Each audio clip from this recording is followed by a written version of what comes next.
Another one? Oh, not again.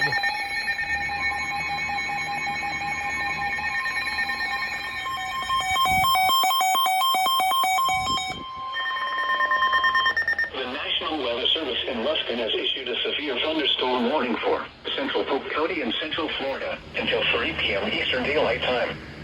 At 2:42 p.m. Eastern Daylight Time, a severe thunderstorm was located near Lake Wales, moving northeast at 35 miles an hour. Hazard, 60 miles an hour wind gusts and quarter-size hail. Source, radar indicated.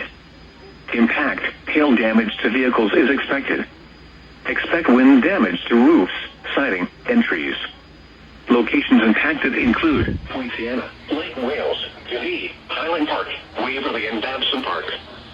For your protection, move to an interior room on the lowest floor of a building. Repeating, a severe thunderstorm warning has been issued until 3 p.m. Eastern Daylight Time for the following county: Polk, Florida.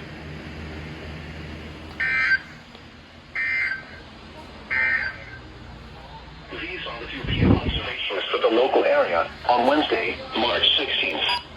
At Tampa International, it was mostly sunny. The temperature... Oh gosh.